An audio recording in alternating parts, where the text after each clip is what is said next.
আমাদের জন্য একান্তই শোনা এবং জানা জরুরি। আল্লাহ পাক কি বলেন, যখন তোমাদের কোন কাফের মুশরিকদের সঙ্গে মোকাবিলা হবে, মনে রাখবেন মোকাবিলা মানে শুধু যুদ্ধ নয়, মোকাবিলা মানে তলোয়ার নিয়ে বের হওয়ার নাম নয়।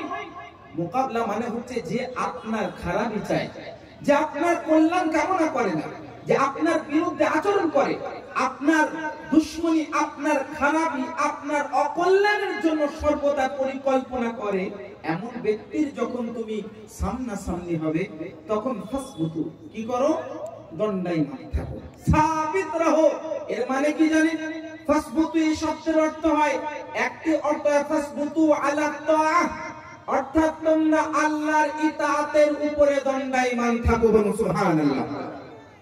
আজ সময় যত বেরোচ্ছে, যত ধরনের মুসিবত, যত ধরনের আমাদের সামনে প্রবলেম আসছে, আমরা সর্বদাই বলি what is the solution of this problem, কিন্তু এইটা আমরা ভাবি না যে আমাদের মনের ভিতরে একবার অবশ্যই নিজের চোখটাকে রাখা দরকার এবং কল্পনা করা দরকার যে আমাদের ভিতরের ত্রুটিটা কি।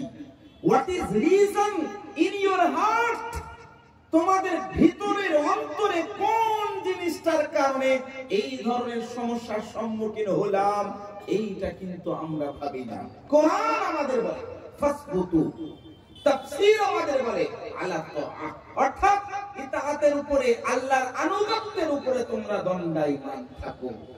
তারপরে আল্লাহ পাক বলেন ওয়াজকুরুল্লাহ কাসীরা, আল্লাহ পাক রব্বুল আলামিনের বেশি বেশি জিকির করো। বেশি বেশি জিকির করলে কি হবে? তোমরা কামিয়াব হবে আর দুশমন শক্তিরা তোমাদের কাছ থেকে বিমুখ হয়ে যাবে। আজ বিজেপি বলুন, আরএসএস বলুন, এই ধরনের ইসলাম বিরোধী পার্টি দল, ইসলাম বিরোধী ব্যক্তিরা যারা সর্বদা সর্ব মুহূর্তে আমাকে, আপনাকে, আমাদের, আপনাদের শক্তিগুলো বিলুপ্ত করার অপচেষ্টা চালাচ্ছে, নানান ভাবে আমাদের বিরুদ্ধে এক বা আইনকে লাগু করার অপচেষ্টা চালাচ্ছে, মনে রাখবেন এই মুহূর্তে এই কোরআনী আয়াতটা আপনার জন্য অবশ্যই জানা দরকার। আল্লাহ পাক বলেন وَأَطِيعُوا اللَّهَ وَأَطِيعُوا الرَّسُولَ وَلَا تَنَازَعُوا فَتَفْشَلُوا فَتَذْهَبَ رِيحُكُمْ وَاصْبِرُوا। আল্লাহ পাক বলেন, হে ঈমানদার, আল্লাহর ইতাআত করো, রাসূলের পাকের অনুসরণ অনুকরণ করো, আর নিজেরা পরস্পরে ঝগড়া বিবাদ করো না। ওয়ালা তানাজাউ, পরস্পর এক অপরের মাঝে তোমরা ঝগড়া বিবাদ ক্রিয়েট করো না। কি করো? যদি এই রকম তোমরা এক অপরের মাঝে ঝগড়া বিবাদ লেগে যাও, তাহলে কি তাফশালু ওয়া তাযহাবা রিহুকুম, তাহলে তোমাদের যে শক্তি, তোমাদের যে সুগন্ধ, তোমাদের হাওয়া, তোমাদের শক্তি বিলুপ্ত হয়ে যাবে। তার মানে এই মুহূর্তে আমরা যদি একটি কথা বলি, what is the solution of this problem, আমি বলবো you have to recite the holy Quran. This আয়াত, পবিত্র কোরআনের আয়াতটা মনোযোগ দিয়ে পড়ে নেবেন, আপনার এই ধরনের সমস্যার সমাধান আপনি পেয়ে যাবেন। আল্লাহ বলেন, আল্লাহ ইতাআত করো, রাসূলের ইতাআত করো, পরস্পর ঝগড়া বিবাদ তোমরা করিও না। পরস্পর ঝগড়া বিবাদ যদি না করো, তোমাদের শক্তিটা বাড়বে। আর আল্লাহ পাক তারপরে বলেন ওয়াসবিরু, তোমরা ধৈর্য ধারণ করো। আচ্ছা, সবুর মানে কি জানেন? সবুর মানে শুধু ভাবছেন যে আপনাকে একটা চড় মারলো, আপনি চুপ থেকে গেলেন না, আপনাকে কেউ কথা বললো, আপনি চুপ থেকে গেলেন না, এটার নাম যে শুধু সবুর তা নয়। ধৈর্য ধারণ সবুরের ব্যাখ্যায় ইমাম ফখরুদ্দিন রাজি তাফসীরুল কবীরের মধ্যে কোরআনের এই আয়াতের তাফসীর করতে গিয়ে ধৈর্য ধারণ করার বা সবুরের একটি সংজ্ঞা উনি লিখেছেন। উনি বলেন সবুর মানে কি জানেন? ধৈর্য ধারণ করা মানে কি জানেন? ধৈর্য ধারণ মানে হচ্ছে এই, আল্লাহর ইবাদতটা বাড়িয়ে দাও, আল্লাহর ইবাদতে বেশি বেশি মগ্ন থাকো, আল্লাহর বেশি বেশি জিকিররত থাকো এবং আল্লাহর উপরে ভরসা রাখো। এটাই হচ্ছে আসল এবং প্রকৃত সবুর এবং ধৈর্য ধারণ করা। তার মানে একটাই, আমাদের মধ্যে যতই সমস্যা আসুক না কেন, যতই প্রবলেম আসুক না কেন, মনে একটাই কথা রাখবেন, বাপ কেন গার্জেনরাকে আটকে রাখতে পারে না ঠিক মতো, এগুলো বাচ্চা কিভাবে হারিয়ে যাচ্ছে, এটা কঠিন ব্যাপার। এইটুকু বাচ্চাকে ছেড়ে দিয়ে বাবা চলে গেছেন মাকে। চাচা আপনি ছিলেন? কেউ ছিলেন না? কি নাম বাবু তোমার? কি নাম? কথা বলতে পারেন? কথা বলতে পারছেন না বাবু? আচ্ছা ভয়ের কারণে হ্যালো, বলছি আমাদের এখানে যতগুলো মা বোনেরা এসছেন আপনারা নিজের নিজের বাচ্চার দিকে নজর রাখবেন। আর একটি বাচ্চা হারিয়ে গিয়েছে, প্রায় বয়স 3 বছর হবে, 3.5 বছর। আপনার বাচ্চা এখানে কান্নাকাটি করছে, আমাদের স্টেজের নিয়ে দাঁড়িয়ে রয়েছি, আপনি আপনার বাচ্চা নিয়ে যান। স্টেজের পিছনে আপনি আসেন, আপনার বাচ্চাকে নিয়ে যান। আর আপনারা বিশেষ করে আমাদের এখানে কমিটির লোক যাবে বাজারের দিকে, যে বাজারে চায়ের দোকানে এখানে ওখানে বসে রয়েছে 10 থেকে 15 মিনিট ম্যাক্সিমাম, তার চাইতে অতিরিক্ত বেশিক্ষণ বসে থাকবেন না। এখান থেকে যাচ্ছে, আপনারা প্রত্যেকেই চলে আসবেন। গার্জেনরা বাচ্চার খেয়াল রাখেন, বাচ্চা এইটুকু বাচ্চাকে ছেড়ে দিয়ে কোথায় চলে যাচ্ছে? একবার দরুদ পড়ুন, আল্লাহুম্মা সাল্লি আলা সাইয়্যিদিনা মাওলানা মুহাম্মদ ওয়া আলা আলি সাইয়্যিদিনা মাওলানা মুহাম্মদ সাল্লাল্লাহু আলাইহি ওয়াসাল্লাম। তো মুআজ্জাজ সামিনী کرام, যে বিষয়টা বলছিলাম, আল্লাহ পাক রব্বুল আলামিন যে কোরআনে পাকের মধ্যে ইরশাদ করলেন যে হে ঈমানদার বিশ্বাসী বর্গরা, তোমরা ধৈর্য ধারণ করো, আল্লাহ এবং তার রাসূলের অনুগত্য করো, দেখবে তোমাদের সমস্ত রকমের সমস্যা দূর হয়ে যাবে। তো আমি ধৈর্য ধারণের একটা ব্যাখ্যা আপনাদের সামনে রাখলাম। ধৈর্য ধারণ করা মানে শুধুমাত্র আপনাকে কেউ চড় মারলো আপনি চুপ থেকে গেলেন, আপনাকে কেউ 2-4টি বাক্য লাভ করলো, আপনাকে কটু বাক্য লাভ করলো, আপনি চুপ থেকে গেলেন, শুধু এইটার নাম ধৈর্যতা নয়।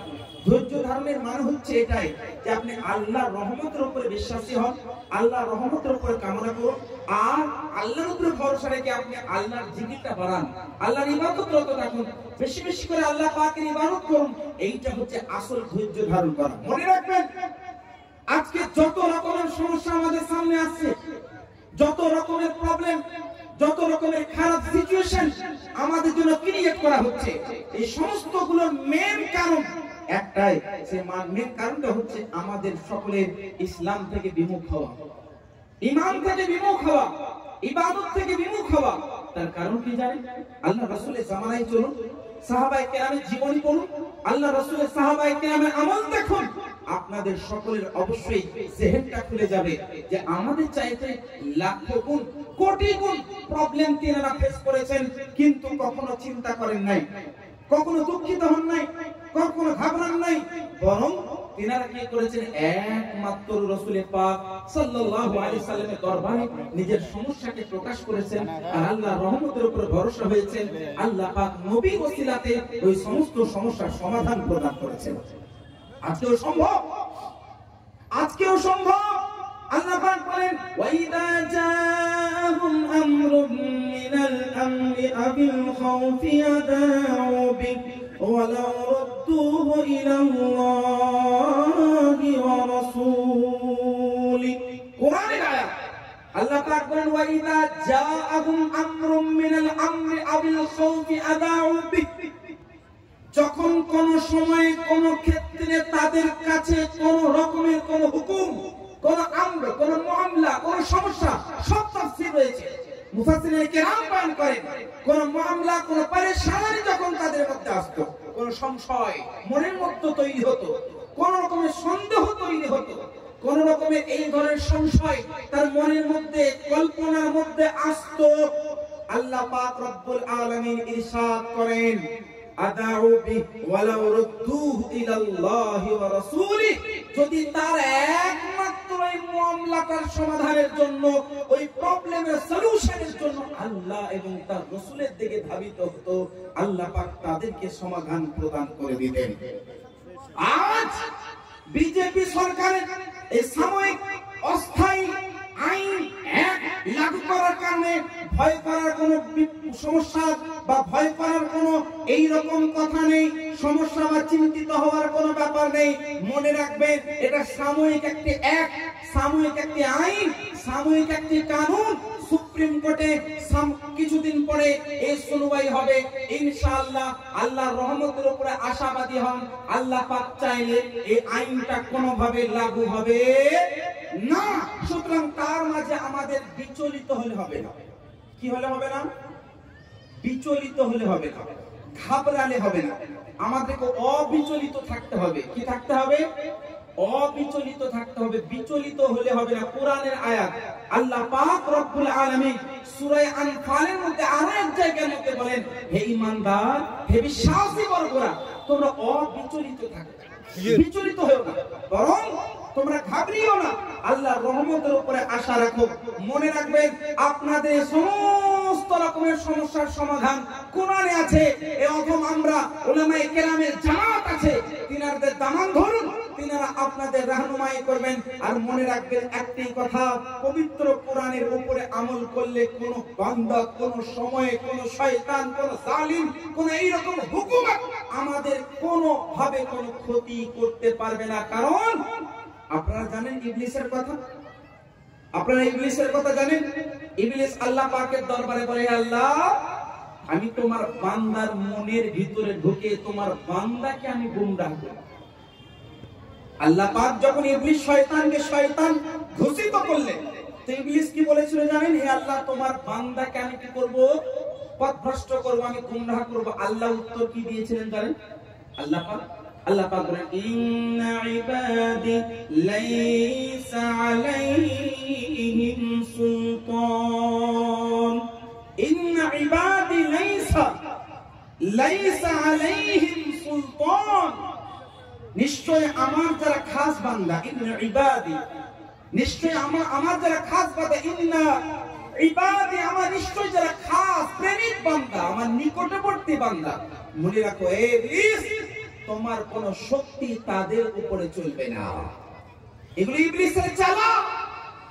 কে মোদি রূপে, অমিত শাহ রূপে, যেই থাকুক না কেন আমাদের কেন্দ্রে, এগুলো ইবলিসের চালা চাপড়, যারা সর্বদা আমাদের মতো ভোলা ভালা মুসলমান ব্যক্তিদের উপরে হামলা হানার, এই ধরনের আমাদের ক্ষতি করার কারণে আমাদের বিপক্ষে, বিরুদ্ধে আইন বা অ্যাক্টকে লাগু করার অপচেষ্টা চালাচ্ছে। কোরআনের উপরে বিশ্বাস রাখুন। কোরআনে আল্লাহ পাক বলেন, ইন্না ইবাদি, নিশ্চয়ই আমার যারা খাস বান্দা, ওই খাস বান্দার উপরে ইবলিস শয়তানের কোন রকমের কোন শক্তি চলবে না। তবে শর্ত হলো একটাই, ইন্না ইবাদি, সবাই তো আল্লাহরই বান্দা। যারা ইবলিসে তারা কি আল্লাহর বান্দা নয়? মানে যারা এই ধরনের বদমাইশ গায়র মুসলিম, আমি সমস্ত গায়র মুসলিম ভাইয়ের কথা বলছি না, যারা মুসলমানের বিরুদ্ধে আচরণ করে তাদের কথা বলছি। সবাই তো আল্লাহরই বান্দা, কিন্তু আল্লাহ পাক সবার কথা না বলে নিজের দিকে যুক্ত করে বলেন, ইন্না ইবাদি, যারা আমার খাস বান্দা। তার মানে আল্লাহর প্রকৃত বান্দা হতে হবে। আল্লাহ পাকের প্রকৃত আগে মুসলমান বান্দা হতে হবে। ওই বান্দাটা কিভাবে হওয়া সম্ভব? কিভাবে আপনি হতে পারবেন? পবিত্র কোরআনকে জিজ্ঞাসা করুন, পবিত্র কোরআন আপনাকে উত্তর দেবে। আল্লাহ পাক বলেন, ওয়াতাসিমু বিহাবলিল্লাহি জামিআ ওয়া লা তাফাররাকু। কোরআনে আল্লাহ পাক বলেন, হে আমার বান্দা সকল, তোমরা আল্লাহর দড়িকে, আল্লাহর রস্সিকে তোমরা মজবুত ভাবে, শক্ত ভাবে ধরে নাও। আর তোমরা বিচ্ছিন্ন হয়ে যেও না, পৃথক পৃথক হয়ে যেও না, তোমরা আলাদা হয়ে যেও না, বরং কি করো? আল্লাহ পাকের দড়িকে তোমরা মজবুতির সাথে বান্দা তোমরা ধরে নাও। আল্লাহ পাক আমাদেরকে এলান করলেন, ঘোষণা করলেন। আজ এই পীরগাঁয়ের মঞ্চ থেকে আপনাদের সকলকে বার্তা আমি দেব একটাই, পবিত্র মঞ্চ, মসজিদ উন্নতি কল্পের জলসা, এখান থেকে আপনাদের একটি শিক্ষা ভাই নিতে হবে। আল্লাহ পাক কোরআনে আমাদেরকে সমাধান প্রদান করেছেন যে আল্লাহর সঙ্গে যদি কানেকশন তৈরি হয়ে যায়, আল্লাহ পাকের সঙ্গে যদি আমাদের একটি সম্পর্ক গভীর হয়ে যায়, আল্লাহ পাক সমস্ত রকমের সমস্যার আমাদের সমাধান প্রদান করবেন। হ্যাঁ কিনা? কিভাবে সমাধান পাবো? আল্লাহ পাকের দড়ি, আল্লাহ পাকের রস্সি আমাদেরকে মজবুতির সাথে, শক্তির সাথে ধরতে হবে। এবার বলবেন, হুজুর, আল্লাহর দড়ি কোনটা? আল্লাহর সঙ্গে কানেকশন কিভাবে তৈরি হবে? How can I connect? কিভাবে আমরা কানেক্ট হব? কিভাবে সম্পর্কে সম্পর্কিত হব? মনে রাখবেন এর উত্তর দয়ার নবী, মায়ার নবী মুহাম্মদ আরবি সাল্লাল্লাহু আলাইহি সাল্লাম আমাদেরকে প্রদান করেছেন। মুসনাদ ইমাম আহমদ ইবনে হাম্বলের হাদিস, আল্লাহর নবী সাল্লাল্লাহু আলাইহি সাল্লাম সাহাবায়ে কেরামের সামনে কিয়ামত পর্যন্ত আসা সমস্ত উম্মতীদেরকে সম্বোধন করে বলেন, ইন্নী তাওয়াক্তু ফীকুম খলিফাতাইন لن تضلوا إن اتبعتموهما كتاب الله حبل ممدود بين السماء والأرض وأهل بيتي عطرتي الله رسول الحديث আল্লাহ রাসূল সাল্লাল্লাহু আলাইহি সাল্লাম আমাদেরকে আল্লাহর দড়িতে দেখাচ্ছেন, আল্লাহ পাকের সঙ্গে সম্পর্ক করার একটি রাস্তা প্রদান করছেন, একটি দিশারি করছেন আমাদেরকে, যে রাস্তাটা আমাদের দেখতে হবে এবং ওই রাস্তায় পরিচালিত হতে হবে। আল্লাহ নবী বলেন, ইন্নী তারাকতু ফীকুম খলিফাতাইন, আমি তোমাদেরকে দুইটি নায়েব ছেড়ে গেলাম, দুইটি আমার প্রতিনিধি আমি তোমাদের কাছে ছেড়ে গেলাম। দয়ার নবী, মায়ার নবী ওয়াফাতের পূর্বে দুইটি জিনিস ছেড়ে গেলেন, এর সংবাদ আমাদের প্রদান করছেন। আর ওই দুইটি জিনিস কি? দয়ার নবী বলেন, ইনিত্তাবাতুমুহুমা লান তাদিল্লু ইনিত্তাবাতুমুহুমা, ওই দুইটি জিনিসকে তোমরা যদি আঁকড়ে ধরে নাও, তোমরা জীবনে কখনো গোমরাহ হবে না, কখনো বিমুখ হবে না, কখনো পথভ্রষ্ট হবে না, সঠিক রাস্তায় সর্বদা তোমরা কি থাকবে? দণ্ডায়মান থাকবে। আর দুইটি নায়েব, প্রথম নায়েব হলো আল্লাহর রাসূল বলেন, কিতাবুল্লাহি হাবলুম মামদুদুম বাইনাস সামাই ওয়াল আরদ, একটি হলো আল্লাহ পাকের কিতাব, কালাম ইলাহি কোরআনে মাজিদ, যেটি হচ্ছে আসমান এবং জমিনের মাঝে একটি দড়ি। আল্লাহ পাকের সঙ্গে সম্পর্ক তৈরি হওয়ার একটি একমাত্র মাধ্যম, সেটি হচ্ছে কিতাবুল্লাহ, সেটি হচ্ছে কোরআনে মাজিদ। এবার আপনারা বলবেন, হুজুর কোরআনে পাক তো আমরা জানি, কোরআনে পাক তো আমরা পড়ি, কোরআনে পাক তো আমরা দেখি, কোরআনে পাক তো আমরা ক্রয় করে দানও করছেন সকলে, তো কোরআনে পাক তো জানেন, কিন্তু মনে রাখবেন শুধু কোরআনকে দেখার কথা আল্লাহ পাক বলেন নাই, কোরআনকে শুধুমাত্র ক্রয় করার কথা আল্লাহ বলেন নাই, কোরআনকে শুধুমাত্র স্পর্শ করার কথা শুধু বলেন নাই, কোরআনকে শুধুমাত্র পড়ার কথা বলেন নাই। আল্লাহ পাক রব্বুল আলামিন বলেন, কোরআনকে পড়ো, কোরআনকে বুঝো এবং কোরআনকে নিজের জীবনের মধ্যে বাস্তবায়ন করো। বলুন সুবহানাল্লাহ। সুতরাং recite the Holy Quran every day and you have to apply this in your life. সর্বদা প্রত্যেক সময়ে আপনি কোরআন পড়ুন, কোরআন বুঝুন আর কোরআনকে নিজের জীবনে বাস্তবায়ন করুন, এটাই হচ্ছে কোরআনের দাবি। এই জন্য আল্লাহ পাক কোরআনকে আমাদের জন্য নাযিল করেছেন। Quran is the complete code of life, Quran হচ্ছে সম্পূর্ণ জীবন ব্যবস্থা। মনে রাখবেন, আজকের যুগে কথায় কথায় বিভিন্ন দল, বিভিন্ন নেতা, বিভিন্ন মন্ত্রী, বিভিন্ন চেলাচাপট আমাকে আপনাকে জিজ্ঞাসা করা হয়, আমাকে আপনাকে প্রশ্ন করে, আমাকে আপনাকে একটি কথা বলা হয়, বলুন ভাই আপনার সামনে আগে সংবিধান না আগে কোরআন? তার কারণ তারা জানে যে কোরআন হচ্ছে মুসলমানের আইন, কোরআন হচ্ছে মুসলমানের বিধান, কোরআন হচ্ছে মুসলমানের কানুন, কোরআন হচ্ছে একমাত্র মুসলমানের জীবন ব্যবস্থার নাম। উত্তরটা মনে রাখবেন, ওই কোরআনে আমাদের সংবিধান মোতাবেক জীবন যাপন করার কথা কোরআনের ব্যাখ্যাতেও পাওয়া যায়।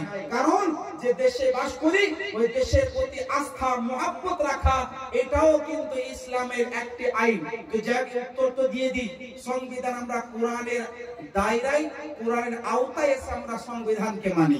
সুতরাং কোরআন আগে না সংবিধান আগে, এই প্রশ্নটাই হচ্ছে ভুল। কিন্তু মনে রাখবেন, তারাও জানে মুসলমানের একমাত্র আইন কি? কোরআন। মুসলমানের একমাত্র বিধান কোরআন।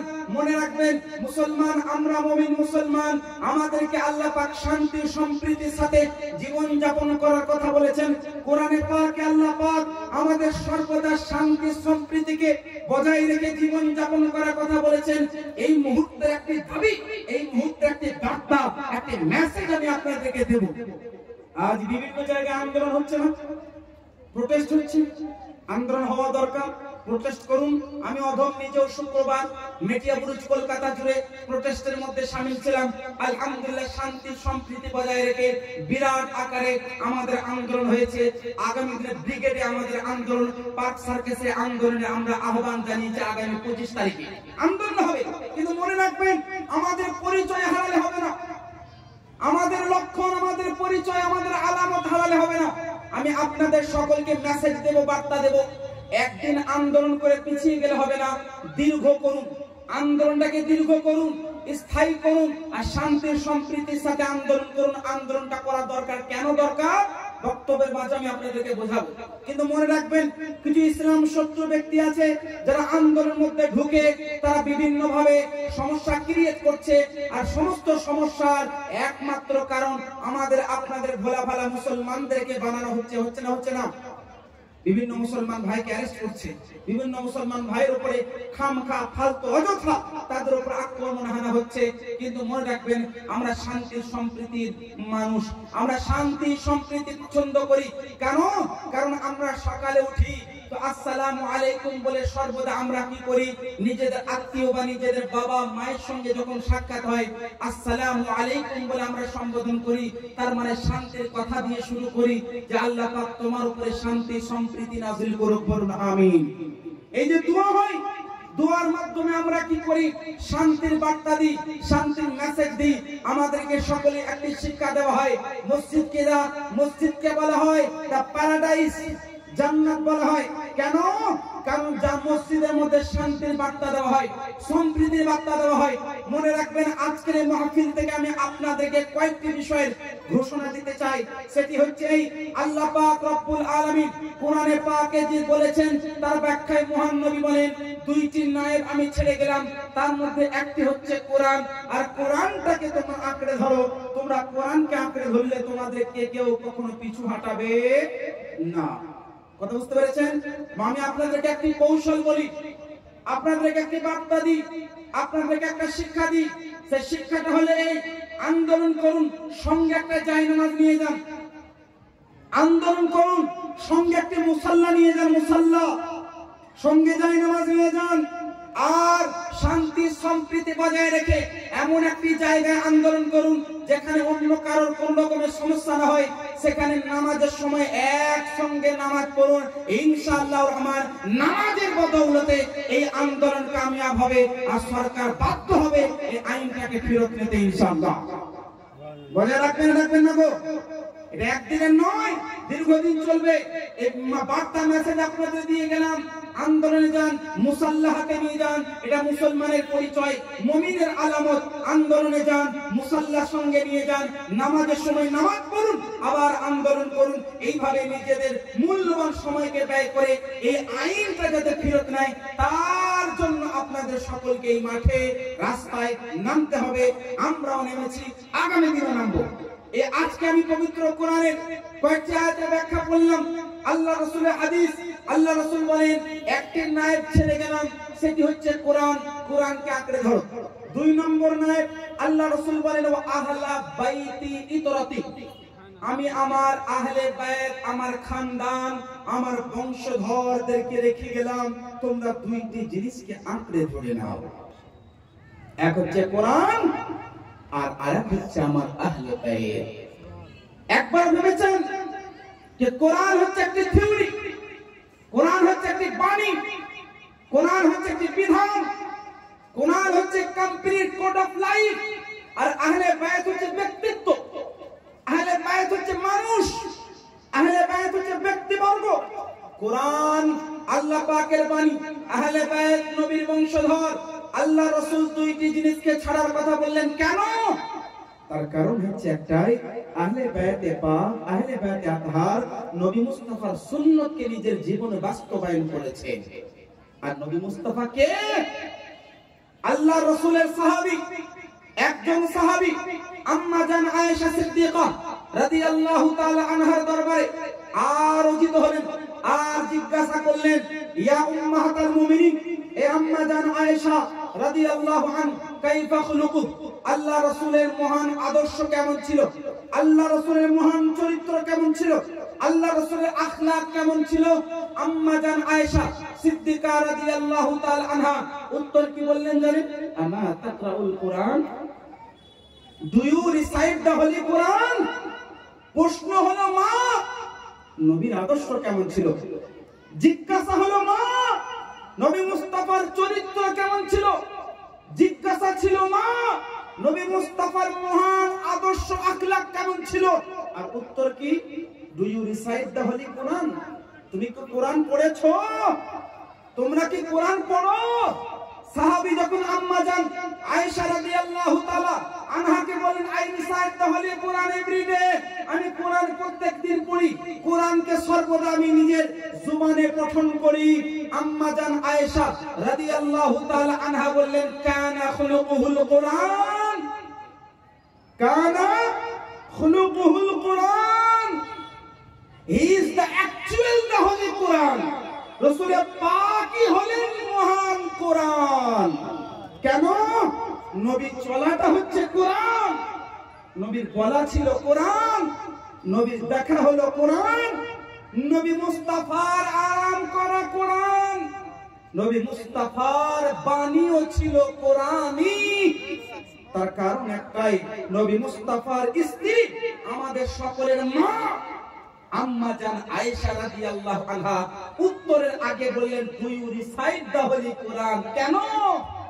তার মানে হচ্ছে একটাই, আমরা যখন নিজেকে বলি I am a Muslim person, আমরা যখন নিজেকে বলি আমরা মুমিন, তো আমাদের মনকে জিজ্ঞাসা করা দরকার যে do I recite the holy Quran, do I apply the holy Quran in my life? এই প্রশ্নটা নিজের ভিতরে করা দরকার। আমি কি কোরআন পড়ি? আমি কি কোরআনটা নিজের জীবনের মধ্যে বাস্তবায়ন করি? এই প্রশ্নটা আপনাকেও করতে হবে, আমাকেও করতে হবে। নিজেদের মনের ভিতরে আত্মাকে, নফসকে, রূহকে জিজ্ঞাসা করতে হবে। কেন? যতদিন পর্যন্ত মানুষ কোরআন মোতাবিক জীবন যাপন করেছে, এই হুকুমত মুসলমানের পায়ের তলাতে ছিল। জানেন না, আল্লাহ রাসূল সাল্লাল্লাহু আলাইহি সাল্লাম ইসলাম প্রচার করা শুরু করলেন, মক্কা থেকে মদিনায় গেলেন। মদিনায় কত বছর ছিলেন? কত বছর ছিলেন? কত বছর? জোরে বলুন। 10 বছর। 10 বছরে জাজিরাতুল আরব, পুরো আরব মামালিককে জয় করেছিলেন আল্লাহ রাসূল এবং তিনার সাহাবায়ে কিরাম। একটা দুইটা কান্ট্রি নয়, একটা দুইটা রাজ্য নয়, একটা দুইটা জেলা বা ব্লক বা গ্রাম নয়। আল্লাহ রাসূল সাল্লাল্লাহু আলাইহি সাল্লামের সাহাবাবর্গরা আল্লাহ রাসূলের মাধ্যম দিয়ে, আল্লাহ রাসূলের নেতৃত্বে তিনারা 10 বছরের মধ্যে পুরো জাজিরাতুল আরব, আরব মামালিককে ফাতাহ করে নিয়েছিলেন, জয় করে নিয়েছেন। কেন? কি ছিল ওনাদের ভিতরে? কি এমন ঈমানী শক্তি ছিল যে 10 বছরের মধ্যে পুরো জাজিরাতুল আরবকে ফাতাহ করে নিয়েছে? তারপরে আজকের যুগের আমেরিকা, ইউরোপ, চায়না, এই সমস্ত কান্ট্রি, এই সমস্ত দেশের নাম শুনলে মনে হয় কি it is the powerful country. মনে রাখবেন, কোন পাওয়ারফুল নয়, একমাত্র পাওয়ার হলো কি? একমাত্র পাওয়ারের নাম কি? ঈমান। একমাত্র শক্তির নাম কি গো? ঈমান। আল্লাহ পাক রব্বুল আলামিন বলেন, আনজালাল্লাহু আলাইহিমুস সাকিনাহ। আল্লাহ পাক রব্বুল আলামিন মুমিনের অন্তরের মধ্যে প্রশান্তি নাযিল করেন। আল্লাহ পাক মুমিনের হৃদয়ের মধ্যে শান্তি নাযিল করেন। আর আল্লাহ পাক কি করেন? উলাইকা কাতাবাল্লাহু আলাইহিম, আল্লাহ পাক তাদের উপরে লেখা দেন কি? ঈমান, ইসলাম। আল্লাহ পাক তাদের হৃদয়ে শক্তি নাযিল করেন। কখন? যখন তার বান্দারা ঈমানী হয়, ইসলামের উপরে আমল করার সর্বদা প্রচেষ্টা করে, তখন আল্লাহ পাক ওই বান্দাকে পছন্দ করেন আর ওই বান্দার উপরে শক্তিকে নাযিল করেন। আজ আমাদের কর্তব্য এই যে আমরা মেহনত করে, পরিশ্রম করে আপনারা এই মসজিদের খাতিরে উন্নতি করতে দান করছেন না? করছেন না? করছেন? আপনারা করবেন, অনুরোধ রাখবেন। মসজিদে উন্নতি কল্পে দান হচ্ছে, মসজিদটা যাতে দ্রুততার সাথে কমপ্লিট হয়। আপনাদের দানের মাধ্যমে হবে না? হবে না? হ্যাঁ, আপনাদের দানের মাধ্যমে হবে। এইরকম আমাদের পুরো পশ্চিম বাংলায়, পুরো ভারতে 5 লক্ষ উলামা আছে। কত লক্ষ? 5 লক্ষ। আমি শুধুমাত্র অফিসিয়াল যে হিসাব, মানে রেজিস্টার মাদ্রাসা এবং ওই সমস্ত মসজিদের ইমাম, তাদেরকে মিলিয়ে বললাম কত লক্ষ ইমাম? 5 লক্ষ ইমাম। তাহলে মোটামুটি 5 লক্ষ মসজিদ। আরো অনেক আছে, আমি আপনাদেরকে শুধুমাত্র রেজিস্টার মাদ্রাসা মসজিদের কথা বললাম। 5 লক্ষ। এই 5 লক্ষ মসজিদ মাদ্রাসা, এই সমস্ত জায়গাগুলোর নির্মাণ কাদের টাকায় হয়েছে? আমাদের আপনাদের চ্যারিটি দানের মাধ্যমে, খায়রাতের মাধ্যমে হয়েছে না হয়নি? हाँ? किसी के बाप की दौलत से मस्जिद हमने नहीं बनाई। हाँ? কারোর কাছ থেকে চাঁদা নিয়ে মসজিদ বানাই নাই। মসজিদ বানিয়েছে কার টাকায়? কার টাকায়? জোরে বলুন। নিজেদের টাকায়। মাদ্রাসা বানিয়েছে কার টাকায়? নিজেদের টাকায়। মনে রাখবেন, আমি আজকে বিভিন্ন বিষয়গুলো একসঙ্গে বলার চেষ্টা করছি। কেন জানেন? তার কারণ এই মুহূর্তে দাবি হলো এটাই যে আপনাদের জেহেনটা খোলা দরকার। You have to become. আপনাদের সকলকেই এই মুহূর্তে জাগতে হবে। তার কারণ হচ্ছে একটাই, এতগুলো মসজিদ মাদ্রাসা আমরা নিজেদের টাকা, নিজেদের সম্পদ ব্যয় করে, চ্যারিটি করে, দান খায়রাতের মাধ্যমে করেছি। আর আজকে কোন সরকার এসে যদি আমাদের মাদ্রাসা মসজিদকে হস্তান্তর করতে চায়, তাহলে বলুন আমাদের সকলকে জাগতে হবে না? হবে না? আপনারা সব জানেন, আমার থেকে বেশি পড়েছে এই আইনটাকে, এই অ্যাক্টটাকে। যারা না পড়েছেন গুগলে এখন ডাউনলোড করে নেবেন। বাংলাতে अवेलेबल আছে, ইংরেজিতে अवेलेबल আছে, পড়ে নেবেন। আমি এই যে আইন, যে অ্যাক্ট, যেটা এখন এই মুহূর্তে আন্দোলন যেটার বিরুদ্ধে চলছে, ওই অ্যাক্টের 4টে খারাপি বলছি। কয়টা? মাত্র 4টে খারাপি। তারপরে যে আয়াতটা বলেছেন তার ব্যাখ্যা দিয়ে আলোচনা করব। এই অ্যাক্ট বা আইনটা 4টে খারাপি আপনাদেরকে বলছি, শুনেন। 1 নম্বর খারাপি কি জানেন? একটার মধ্যে, মানে এই যে আজকের যুগে ওয়াকফ অ্যামেন্ডমেন্ট বিলটা কোনো নাই, ওয়াকফ অ্যামেন্ডমেন্ট অ্যাক্ট আইন হয়ে গেছে, রাষ্ট্রপতি সাক্ষ্য হয়ে গেছে, সাইন হয়ে গেছে অ্যাক্ট, এই আইন। এর প্রথম খারাপি কি জানেন? এই আইনের একটি পয়েন্ট রাখা হয়েছে। পয়েন্টটা কি? যে ব্যক্তি মসজিদ বা মাদ্রাসার জন্য, ইয়েতিমখানার জন্য, কবরস্থানের জন্য, এক কথায় কোন সম্পদ ওয়াকফ করবে, দান করবে, কেউ যদি পূর্ণাঙ্গ ইসলামের অনুসারী না হয়, ইমানদার না হয়, সঠিক মুসলমান না হয়, তাহলে তার দানটা গৃহীত হবে না। Who are you? তুমি কে ডিসাইড করো যে আমি কতটা মুসলমান, আমি কতটা মুমিন, আমি কেমন নামাজ পড়ি, আপনি কেমন নামাজ পড়েন? এটা ডিসাইড কে? সরকার করবে? হ্যাঁ, এটা পাগলামি নয়। এই আইনে রাখা হয়েছে গো, ভুল বলছি না। গুগলে আপনারা ডাউনলোড করে পড়তে পারেন। কি? একজন ব্যক্তি নিজের সম্পদ ওয়াকফ করবে, দান করবে। দান করার জন্য কেউ সঠিক ইমানদার মুসলমান অনুসারী যদি না হয়, তার সম্পদটা গৃহীত হবে না। তুই কে রে? আমি আমার সম্পদ দান করব মসজিদের জন্য, মাদ্রাসার জন্য। তো তুই ডিসাইড করার কে যে আমি কতটা মুসলমানকে মুমিন? এগুলো বোকামি নয়, এসব পাগলামি নয়। কি গো, ভুল বললাম না ঠিক বললাম? মনে রাখুন, সবারই জুবানে থাকা দরকার এই আইনটার খারাপিগুলো।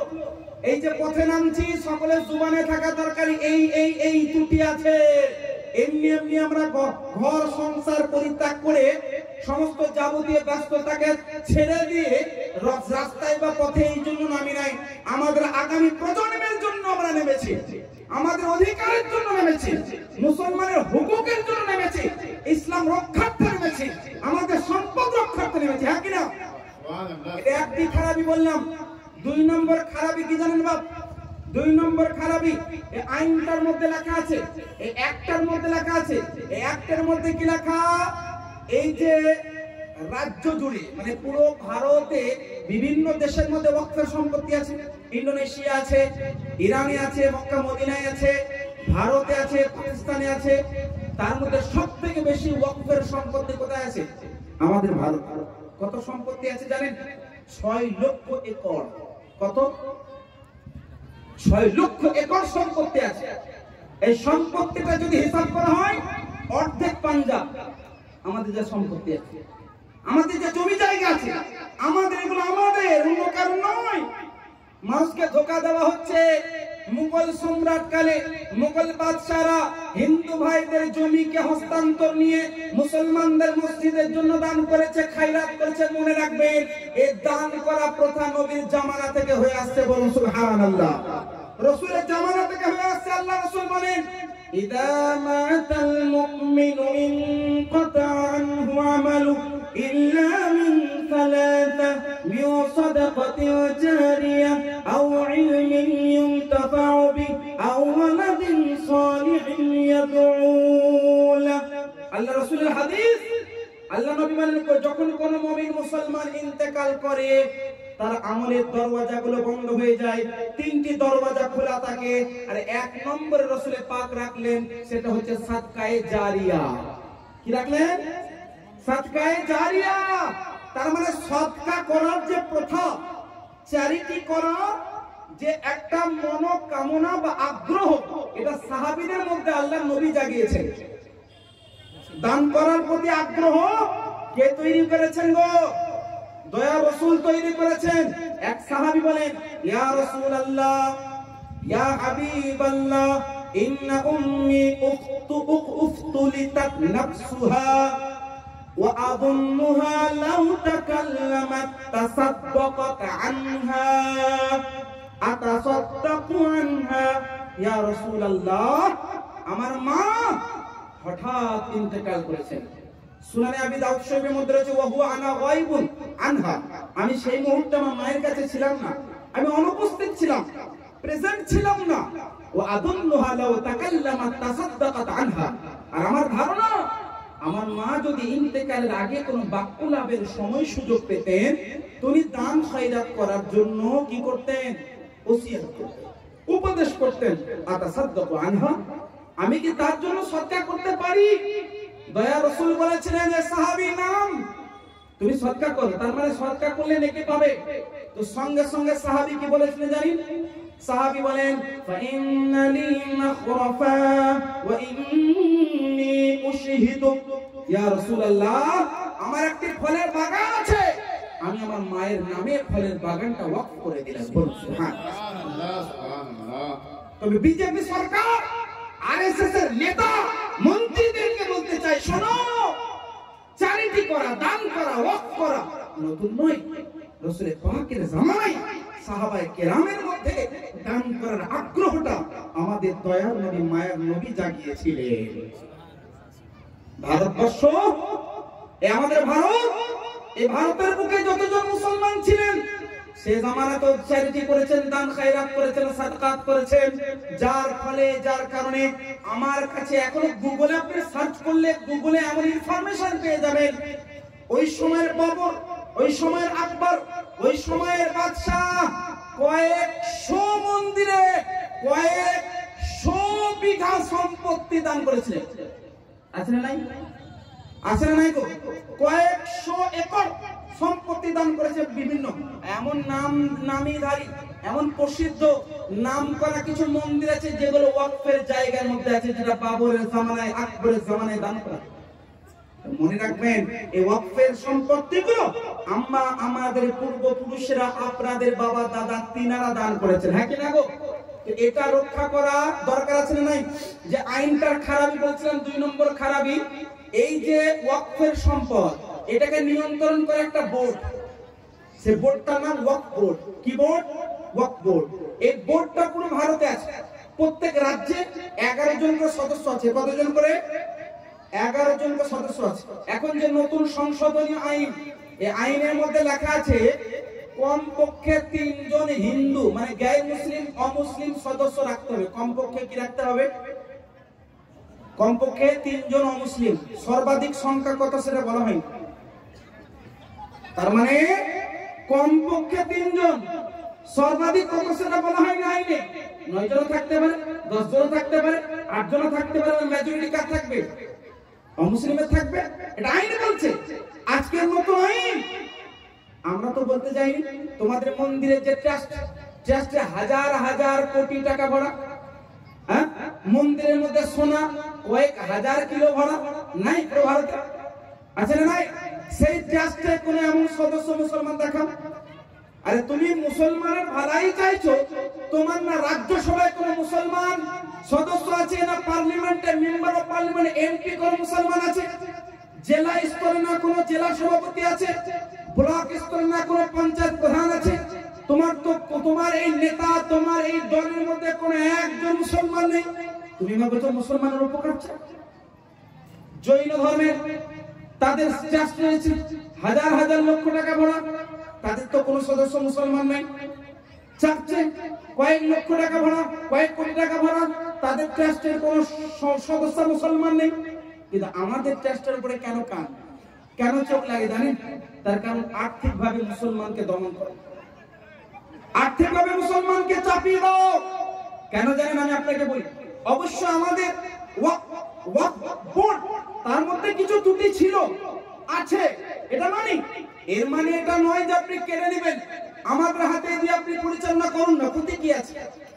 আমাদের পুরো ভারতবর্ষ আপনাকে কত লক্ষ একর, বললাম 6 লক্ষ একর সম্পদ, আর পুরো বছরে কত ইনকাম জানেন?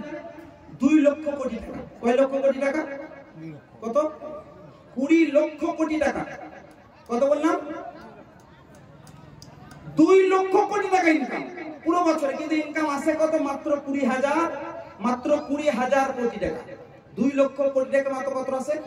আর একটা রিপোর্টের মধ্যে 146 না 47 কোটি টাকা মাত্র। 2 লক্ষ কোটি টাকা আসা দরকার, সেই জায়গায় আছে কত? মাত্র 146 কে 200 কোটি টাকা আছে। তার নিশ্চয়ই কোন রকমের কোন ধোঁকাদারি, কোন রকমের ক্ষমতাবাজি চলছে। চলছে না তা বলবো না, চলছে। তার মানে তো এটা নয় যে আপনি কেড়ে নেবেন। মনে রাখবেন, এই 2 লক্ষ কোটি টাকার মার্কেট ভ্যালু আমাদের সম্পত্তি আছে পুরো ভারতে। কথা বুঝতে পারছেন না? 2 লক্ষ কোটি টাকা মার্কেট ভ্যালু। চোখ লাগবে না? চোখ লাগছে। তো মনে রাখবেন, এই আইনের মধ্যে খারাপই হচ্ছে, তার পরিচালনা করবে কমপক্ষে অমুসলিম 3 জন সদস্য। আমরা মানি না, মানবো না। 3 নম্বর ত্রুটি শুনেন, 3 নম্বর ত্রুটি। 4টি ত্রুটি বলে আমি কোরআনের ব্যাখ্যা দিয়ে আগে বাড়বো। 3 নম্বর ত্রুটি হলো, এই আইনের মধ্যে একটার মধ্যে লেখা আছে ডিএম, ডিস্ট্রিক্ট কালেক্টর। ডিস্ট্রিক্ট কালেক্টরকে পুরো পাওয়ার দেওয়া হবে, পুরো পাওয়ার। আজকে সেটা কেমন?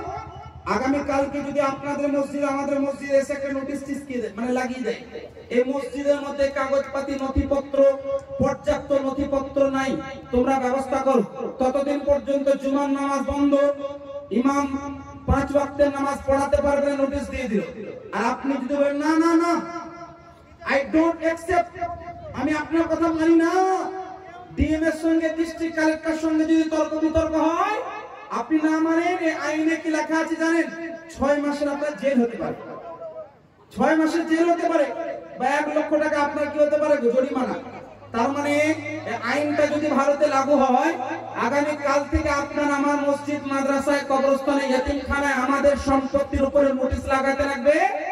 আর 1 লক্ষ টাকা জরিমানার ভয়ে, 6 মাস জেল খাটার ভয়ে অনেক ব্যক্তি চুপ থাকবে, আর আমাদের সম্পত্তিগুলো কি হবে? তারা হস্তান্তর নেবে, নেবে না? তো এইগুলো হচ্ছে খারাপই। 4 নম্বর ত্রুটিটা শুনেন। এই 4 নম্বর ত্রুটি শুনলে আপনার হোশ উড়ে যাবে। এই 4 নম্বর ত্রুটি কি জানেন? 4 নম্বর ত্রুটি হলো এই 4 নম্বর ত্রুটির অন্তর্গত কোনোভাবে ওই জেলা কালেক্টরের বিরুদ্ধে আপনি কোনো কেসও করতে পারবেন না, আপনার কোনো কথাই চলবে না। কেন? জেলা কালেক্টরকে পুরোপুরি তার পাওয়ার, তার শক্তিটাকে দিয়ে দেওয়া হবে। তার মানে এটা আমাদের উপকারের জন্য নয়, কোনোভাবে, কোনো রকম ভাবে মুসলমানের কাছে অর্থ যাতে না আসে, তার এটা কুব্যবস্থা। আর পুরোপুরি ভাবে আপনার আমাদের সম্পত্তিগুলোকে হস্তান্তর নেওয়ার একটি বড় ষড়যন্ত্র। তাই মনে রাখবেন, এটা একমাত্র সুপ্রিম কোর্টের উপর আশা আছে। সব থেকে বড় কোর্ট যেখানে আমাদের আশা আছে, সুপ্রিম কোর্টের মধ্যে শুনানি সম্ভবত 16 তারিখে শুরু হবে। তো এই সুপ্রিম কোর্টে শুরু হবে আলোচনা, ডিসকাশন, আর্গুমেন্ট চলবে, জাজমেন্ট আসা দেরি আছে। সিজিআই খান্না সাহেবের মোটামুটি 1 মাস হয়তো ওনার এই সময়কাল আছে, তারপর রিটায়ার হয়ে যাবে। একটু আশা রাখা যায় সিজিআই খান্না, ইন্ডিয়ার chief of justice of India, আমাদের ভারতের সুপ্রিম কোর্টের চিফ অফ জাস্টিস যিনি রয়েছেন সিজিআই খান্না, আশা রাখছি উনি রিটায়ার হওয়ার আগে সঠিক এবং আমাদের সকলের শান্তনামূলক, প্রশান্তিমূলক, এবং স্যাটিসফাই মূলক এমন জাজমেন্ট উনি প্রদান করবেন। আশা রাখছি সুপ্রিম কোর্টের উপরে। তবে মনে রাখবেন, আমাদের সকলকে শান্তি সম্প্রীতি বজায় রেখে এই আইনটার বিরুদ্ধে আমাদের রাস্তায় পথে নামতে হবে। আর কোনোভাবে ঝামেলা ঝগড়ায় যুক্ত হলে হবে না।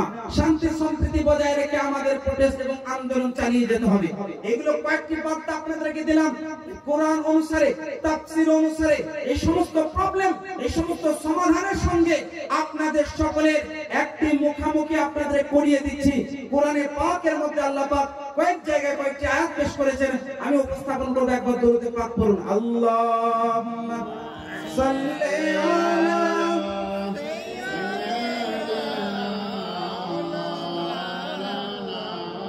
মুহাম্মাদ ওয়া আলা আলি মাওলানা মুহাম্মাদ ওয়া আলা আলি মাওলানা মুহাম্মাদ সাল্লাল্লাহু আলাইহি সাল্লাম। সর্বপ্রথমে আল্লাহ রাসূল যখন ইসলাম প্রচার করা শুরু করলেন মক্কায়, জনের ব্যক্তিরা আল্লাহ রাসূলের মুবারক হস্তে বায়াত গ্রহণ করলেন এবং ইসলাম কবুল করলেন। তার মধ্যে শেরে খোদা হায়দার কাররার, ফাতহে খাইবার, হযরত মাওলা আলী মুশকিল কুশা, হযরত আলী কাররামুল্লাহু ওয়াজহাহুল কারীম শামিল ছিলেন। এই সমস্ত ব্যক্তিবর্গরা, মহান ব্যক্তিরা যখন ইসলাম কবুল করলেন, আপনারা জানেন মক্কা থেকে মক্কার কাফের মুশরিকরা ওই মুসলমানদের জমি জায়গাগুলো, ঘর বাড়িগুলোকে হস্তান্তর নিয়েছিল না নাই? প্রথম হিজরত করেছিলেন হাবশার দিকে কয়েকজন সাহাবা, জনক সাহাবা, সাহাবিয়াও ছিলেন। তেনাদেরকে বাধ্যত হাবশার দিকে হিজরত করতে হয়েছিল। এটা প্রথম হিজরত। আর হিজরতের পরে আপনারা জানেন মক্কার কাফের মুশরিকরা, আবু জাহালের মতো ব্যক্তিরা, তার চালা চাপড়েরা মুসলমান সাহাবায়ে কেরাম, সাহাবা বর্গদের জমি জায়গা ঘর বাড়ি তারা কি করেছিল? নিয়ে নিয়েছিল। তাদের ঘরবাড়ি নিয়ে নিয়েছিল। কিন্তু মনে রাখবেন, সেই সময়ে আল্লাহ রাসূল সাল্লাল্লাহু আলাইহি সাল্লাম যেভাবে পদক্ষেপ গ্রহণ করেছিলেন, আজকে আমাদের এই সময়ে ওই রকম পদক্ষেপ গ্রহণ করা দরকার আছে না নাই? আল্লাহ রাসূল সাল্লাল্লাহু আলাইহি সাল্লামের সঙ্গে যে সকল সাহাবারা মদিনায় হিজরত করেছিলেন, মক্কা ছেড়ে দিয়ে মদিনায় গিয়েছিলেন, তিনাদের জমি জায়গা সম্পদ সম্পত্তি সব কিছুকে কাফের মুশরিকরা হস্তান্তর নিয়েছিল এবং কোনোভাবে মুসলমানদেরকে সাহাবা বর্গদেরকে দেয় নাই। সেই সময় সাহাবায়ে কেরাম যে পদক্ষেপ গ্রহণ করেছিলেন, আল্লাহ রাসূল সাল্লাল্লাহু আলাইহি সাল্লাম যে পদক্ষেপ গ্রহণ করেছিলেন, ওই পদক্ষেপ গ্রহণ করা আজকে আমাদের আপনাদেরও দরকার। হ্যাঁ কিনা গো? সে পদক্ষেপটা কি ছিল জানেন? সে পদক্ষেপটা অনেকগুলো ছিল। দুই চারটি পদক্ষেপ আপনাদের সামনে আমি তুলে ধরি। সর্বপ্রথম পদক্ষেপ, আল্লাহ রাসূলের সাহাবীরা পিছু দিকে দেখেন নাই, সামনে দেখেছেন। কেন? আল্লাহ পাকের তরফে মহান নবীর মাধ্যমে আমাদেরকে হিজরত করার নির্দেশ এসেছে। ওনারা এক বাক্যে এক মনে একমাত্র আল্লাহ এবং তার রাসূলের উপর ভরসা করে তারা মদিনায় চলে গিয়েছিলেন। বলুন সুবহানাল্লাহ। তাওয়াক্কুল আলাল্লাহ, একমাত্র আল্লাহর উপর ভরসা। এটা হচ্ছে প্রথম পদক্ষেপ যেটা সাহাবাবর্গরা গ্রহণ করেছিলেন। এই পদক্ষেপটা গ্রহণ করা দরকার। এই তাওয়াক্কুল আলাল্লাহ কিভাবে তৈরি হয় জানেন? এই তাওয়াক্কুল আলাল্লাহ তৈরি হয় যখন আপনার হৃদয়ের মধ্যে ঈমান, আপনার হৃদয়ের মধ্যে বিশ্বাস, আপনার হৃদয়ের মধ্যে আস্থা মজবুত থাকবে। এই নয় যারা 5 ওয়াক্তের নামাজ পড়াকে ওজোর লাগে, 5 ওয়াক্তের নামাজ পড়তে ভারী লাগে, এমন ব্যক্তি আছে জুমার দিনে নামাজ পড়তে কষ্ট বোধ করে। ওই সমস্ত ব্যক্তিদের এই ধরনের তাওয়াক্কুল আলাল্লাহ কোনোভাবে তৈরি হবে? কি গো হবে? হবে? কোনোভাবে হবে না। কেন? আরে যার মনের মধ্যে এই ভয়টুকুই নাই, আমাকে 5 ওয়াক্ত নামাজ না পড়লে আল্লাহ পাক আমার উপরে কত আযাব নাযিল করবেন, এই ভয়টুকুই তার মধ্যে নাই, তো সে তাওয়াক্কুল আলাল্লাহ কিভাবে করবে? তো প্রথম পদক্ষেপ কি হওয়া দরকার? You have to believe. প্রথমে বিশ্বাস করুন আল্লাহ পাকের রহমতের উপরেও এবং আল্লাহর আযাবের উপরেও। রহমত এই যে আল্লাহ আমরা মুমিন মুসলমান রহমত দান করবেন, আর আযাবের বিশ্বাস এই যে আমরা যদি গুনাহ করি, আমরা যদি নামাজ পরিত্যাগ করি, আল্লাহ আমাদেরকে শাস্তি দেবেন। হ্যাঁ কি না গো? এই বিশ্বাসটা হৃদয়ে অন্তরের অন্তঃস্থল থেকে আপনাদের মজবুত বিলিভ রাখতে হবে, তবে তাওয়াক্কুল আলাল্লাহ তৈরি হবে। আমি একদম সহজ ভাবে সহজ ভাষায় হয় সেই জামানার পদক্ষেপ যেগুলো সাহাবীরা নিয়েছিলেন, আমি 4-5টি পদক্ষেপ আপনাদেরকে তুলে ধরছি। এক, আল্লাহ এবং রাসূলের উপরে ভরসা, তাওয়াক্কুল আলাল্লাহ ওয়া রাসূলি, এটা যে প্রথম সাহাবারা নিয়েছিলেন। এক। 2 নম্বর, আল্লাহ এবং তার রাসূলের উপর ভরসা। আর 2 নম্বর হলো একটা গেলে আরেকটা এবং তার থেকে বেশি আল্লাহ আমাকে দান করবেন। বলুন সুবহানাল্লাহ। সাহাবারা মনের মধ্যে বিশ্বাস ছিল যে আমাদের দুনিয়াবি সম্পদ, দুনিয়াবি জায়গা জমিন, দুনিয়াবি ঘর বাড়ি যদি আমাদের কাছ থেকে হাতছাড়া হয়ে যায়, এই মুহূর্তে দরকার আমাদের ইসলামের পতাকা উত্তোলন করা। তাই আমরা এইটাকে ছাড়লে আল্লাহ এর পরিবর্তে আমাদেরকে 1000 গুণ বেশি সম্পদ প্রদান করবে। এই কামনা, এই পদক্ষেপ তিনারা গ্রহণ করেছিলেন যে তিনারা বলেছিলেন আমরা দুনিয়াবি সম্পদ পরিত্যাগ করতে রাজি আছি, আল্লাহ পাক আমাদের জন্য মহা সম্পদ প্রদান করবেন। এই বিশ্বাসী তিনারা ছিলেন, এই ঈমান তিনাদের ছিল। আর এমনটাই হয়েছে। আপনারা জানেন সাহাবারা যখন মদিনায় গেলেন তখন কি ফোনের জামানা ছিল নাকি? ফোন করে দিলাম যে আমি তোমার বাড়ি যাচ্ছি, তোমার বাড়ি যাচ্ছি। হ্যাঁ, এমন কিছু যুগ ছিল গো, ফোনের মাধ্যমে আমি এত কিলোমিটার দূরে আছি, আমি এত কিলোমিটার দূরে আছি, এত মিটার দূরে আছি না। কিন্তু আল্লাহ পাক রব্বুল আলামিন কি করেছিলেন? আনসারী সাহাবা, মদিনার সাহাবারা তিনাদের হৃদয়ের মধ্যে মুহাব্বত দান করেছিলেন আল্লাহ এবং তার রাসূলের সঙ্গী সাথীদের প্রতি আস্থা, ভালোবাসা আল্লাহ তাদের হৃদয়ে দান করেছিলেন। আমরা বলি আল্লাহুম্মা ইয়া মুসাররিফাল কুলুব সররিফ কুলুবানা আলা তাআতিক। এ আল্লাহ, তুমি হৃদয়ের পরিচালক, আমাদের হৃদয়কে তুমি তোমার অনুসরণের জন্য পরিচালনা করো। তার মানে আল্লাহ মদিনাবাসীর হৃদয়ের পরিচালক, মক্কাবাসীর হৃদয়ের পরিচালক, সমগ্র কুল কায়নাতের সৃষ্টির হৃদয়ের পরিচালক। এটা বিশ্বাস করেছিলেন কারা? সাহাবীগণরা। তাই মক্কা ছেড়ে যখন মদিনায় গেলেন সকলে ভাই বলে সকলের সম্বোধন করে তাদের ওয়েলকাম স্বাগতম করেছিলেন। এমন সাহাবী ছিলেন, সহিহুল বুখারীর হাদিস, আল্লাহর রাসূলের দরবারে একজন সাহাবী হাজির হলেন আর বললেন, ইয়া রাসূলুল্লাহ, আমি আমার ওই মুহাজির ভাই, আল্লাহ নবী সর্বপ্রথমে কি করেছিলেন? আনসারী সাহাবী আর মক্কা থেকে হিজরতকারী মুহাজির সাহাবী, তিনাদের দুইজনকে এক অপরের ভাইয়ের সম্পর্কে সম্পর্কিত করেছিলেন, যেটাকে বলা হয় রিশতায়ে মুআখাত, মানে এক অপরের ভাই ভাই করা। মুআখাত মানে এক অপরের ভাই ভাইয়ের সম্পর্কে সম্পর্কিত করা। এই সম্পর্ক গঠন করেছিলেন দয়ার নবী। মক্কার একজন সাহাবী মুহাজির সাহাবীকে রাখলেন, মদিনার একজন আনসারী সাহাবীকে রাখলেন, আর বলেন তুমি আজকে থেকে তুমি আর তুমি দুজনে ভাই। রাসূলের জবানের কথা, রাসূলের মুখের কথা। আজকে বলে না নিজের নিজেই হয়, পরের পরেরই হয়, এই কথা আমি মানি না। কেন জানেন? রক্তের সম্পর্কে যদি শুধু মহব্বত থাকতো, হযরত ইউসুফ নবীর 11 জন ভাই মিলে ইউসুফ নবীকে কুয়ায় ফেলতো না। শুধু রক্তের সম্পর্কে যে ভালোবাসা থাকে এটা আমি মানি না। একমাত্র মহব্বত ঈমানে হওয়া দরকার। আল্লাহ রাসূলের সাহাবী মুহাজির সাহাবীর জন্য মদিনার আনসারী সাহাবীকে যখন ভাই করলেন, আল্লাহর নবীর সাহাবীদের মহব্বত দেখুন। আনসারী সাহাবীরা বললেন, ইয়া রাসূলুল্লাহ, আজ থেকে আপনার বলার কারণে এই ভাইটা আমার দুনিয়াতেও ভাই থাকবে আর আখিরাতেও আমার ভাই থাকবে। শুধু এই নয়, দয়ার নবীর মুবারক বাণী শুনে আনসারী সাহাবী বর্গরা বলেছিলেন, হুজুর, আমি আমার জমি জায়গা অর্ধেক আমার রাখলাম আর অর্ধেক আপনার বলার কারণে আমার ওই মুহাজির ভাইকে আমি দান করে দিলাম। সুবহানাল্লাহ। সহিহুল বুখারীর হাদিস। এমন ওয়াকিয়া আছে যেটা শুনলে অনেকে হাস্যকর মনে হবে। না ভাই, এখানে বোঝার বিষয় আছে। একজন সাহাবী 2 জন স্ত্রী ছিল। কয়জন? 2 জন স্ত্রী।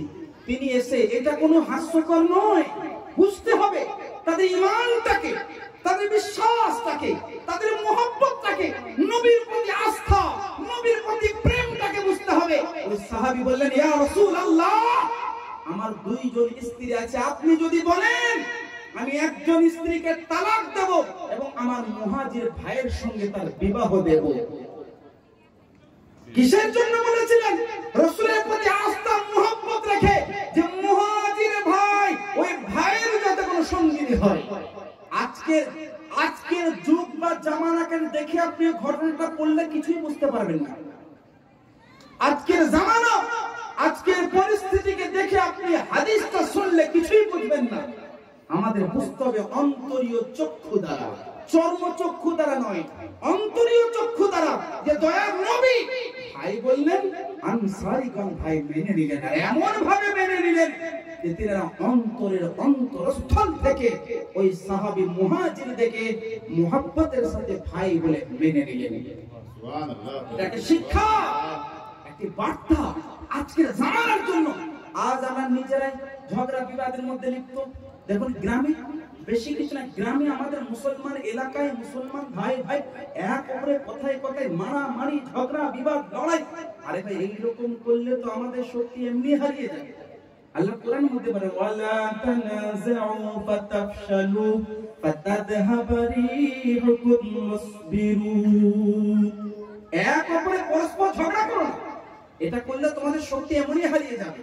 হারিয়েছে না হারাই নাই, এই কারণে হারিয়েছে, আমাদের লড়াইয়ের কারণে। এক অপরের মধ্যে এরকম ঝগড়া বিবাদ, মনোমালিন্যতা, যার কারণে আমাদেরকে আল্লাহ পাক রব্বুল আলামিনের প্রতি মুহাব্বত রাখতে হবে, নবীর সাহাবীদেরকে ফলো রাখতে হবে। তো তিনারা কোন পদক্ষেপ গ্রহণ করেছিলেন? 3টি বললাম। 4 নম্বরটা শুনেন, মক্কা থেকে মদিনায় হিজরত করার পরে সাহাবাগণরা কোন কোন পদক্ষেপ গ্রহণ করেছিলেন? 4 নম্বর পদক্ষেপ কি জানেন? 4 নম্বর পদক্ষেপ হল এই, সাহাবাগণরা, আনসারী সাহাবাগণরা এবং মুহাজির সাহাবীগণরা তিনারা যখন এক অপরের মাঝে সালাম কালাম মুসাফা মুআনাকা করতেন, সর্বদা তিনাদের মধ্যে একটি খেয়াল ছিল যে এক অপরের কেয়ার করতেন। এই যে কেয়ারিং শেয়ারিং বিষয়টা, মানে এক অপরের খেয়াল রাখা আর এক অপরকে দান করা, এক অপরকে দেওয়া, এইটা হচ্ছে সাহাবীদের সুন্নাত। আর এটা রাসূলের পাকের মুহাজির এবং আনসার সাহাবী উভয়ই কিন্তু এই বিষয়টাকে খেয়াল রাখতেন, কেয়ারিং এন্ড শেয়ারিং। কারণ তারা সব বিষয়ে এক অপরের খেয়াল রাখতেন আর এক অপরকে শেয়ার করতেন। এটা আজকে হওয়া দরকার, আজকে আমাদের হওয়া দরকার একান্তই। তার কারণ হচ্ছে একটাই, আল্লাহ রাসূলের জামানায় আল্লাহ রাসূলের সাহাবীরা এই বিষয়টার উপরে, এই সুন্নতের উপরে আমল করে ইসলামী হুকুমত কায়েম করেছেন। মক্কায় থাকাকালীন ইসলাম প্রচার, মদিনায় যাওয়ার পর থেকে হুকুমত মুসলমানের পদতলে এসেছে না আসে নাই? হুকুমত মুসলমানের পদতলে এসেছে না আসে নাই? তো তার আগে কেন এসেছে এগুলো বুঝতে হবে ভাই। তার আগে বুঝতে হবে 4টি পদক্ষেপ আপনাদেরকে বললাম, যে পদক্ষেপগুলো সাহাবীরা গ্রহণ করেছেন।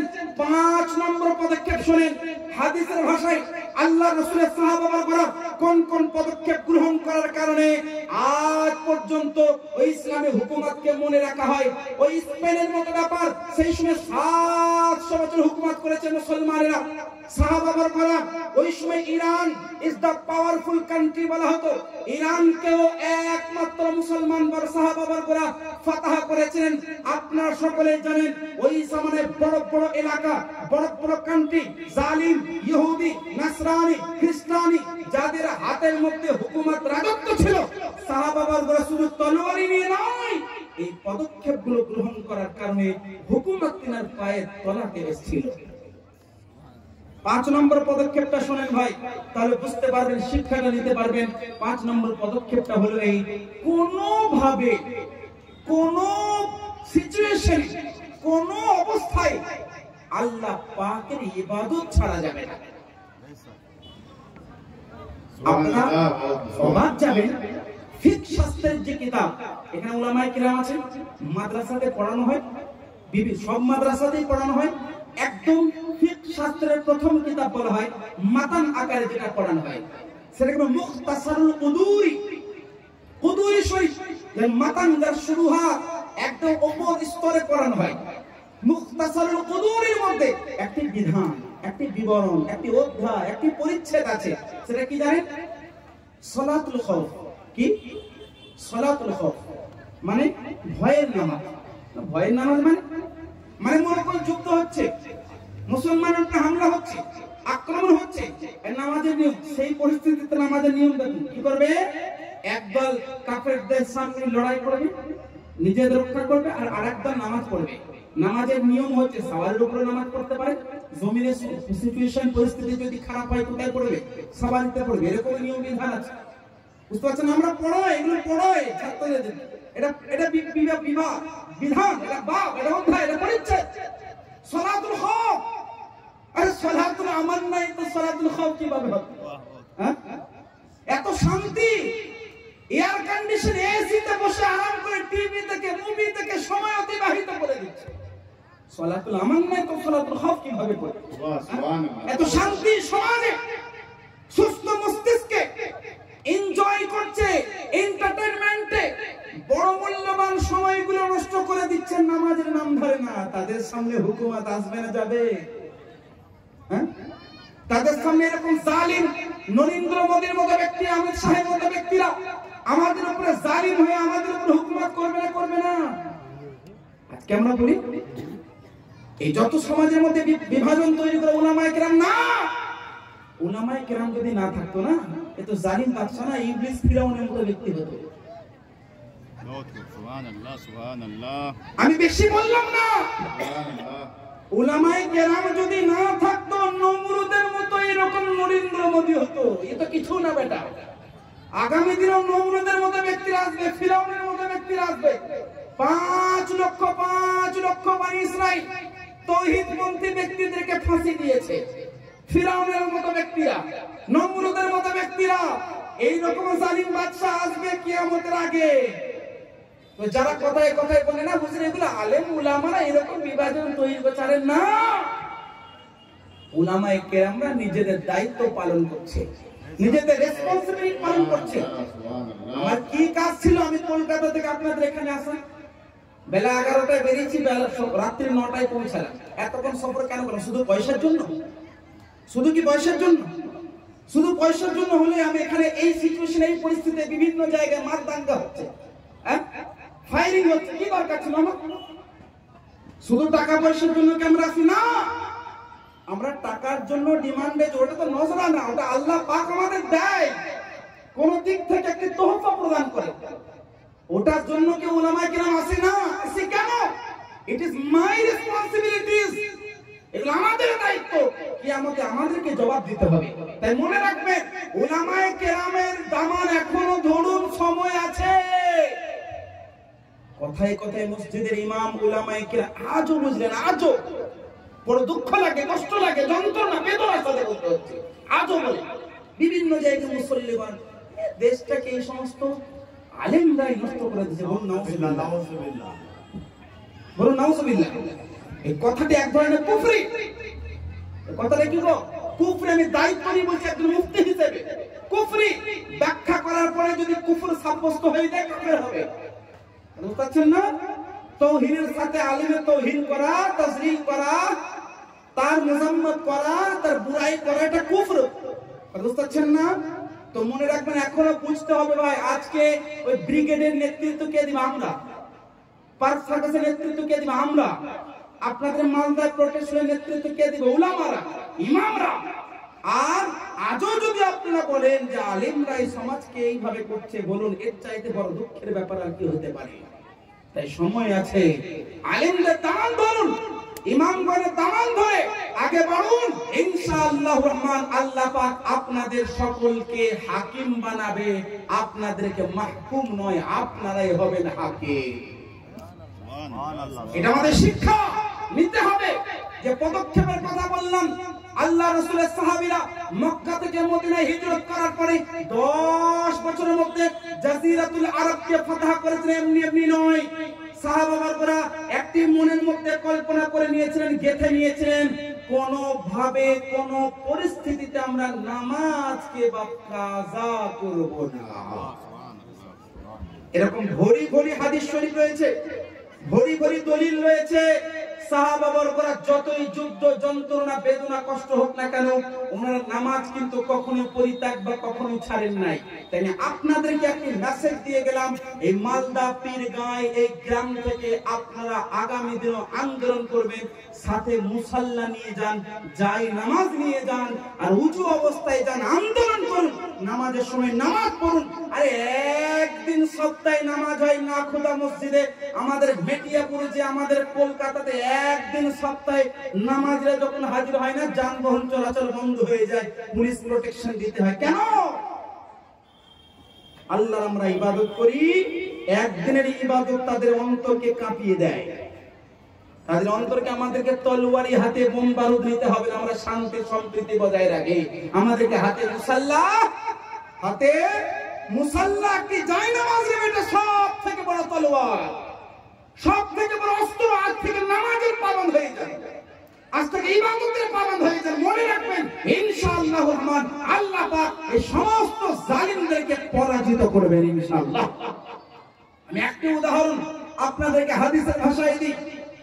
সুলে হুদাইবিয়ার কথা শুনেছেন, গজওয়ায়ে খান্দক তার কথা শুনেছেন। 5 হিজরিতে যখন সমস্ত যে জায়গা চতুর্দিক থেকে মক্কার কাফের মুশরিকেরা যখন ঘিরে নেয়, আল্লাহ রাসূল সাহাবাবর্গদেরকে নির্দেশ প্রদান করেন জায়গায় জায়গায় গর্ত করেন, গর্ত যেটাকে খান্দক বলা হয়, গর্ত করছেন, জায়গায় জায়গায় গর্ত করছেন, আর গর্তের মধ্যে আগুন জ্বালিয়ে দিলেন। কোন ব্যক্তি যদি মদিনা ঢোকার চেষ্টা করে ওখানে পড়বে, গর্ত করলে। লড়াইও করতে হয়নি, জানেন, লড়াইও করতে হয় নাই। সাহাবাবরা একদম সবুর ধৈর্য ধারণ করেছিলেন, বেটা একদিন কি 2 দিন কি 10 দিন কি 1 বছর আমি এইভাবে থাকবো, আল্লাহ পাকের উপরে ধৈর্য ধারণ করার সাথ দিয়ে আমরা সাথে থাকবো, ইনশাআল্লাহ জয়লাভ হবে।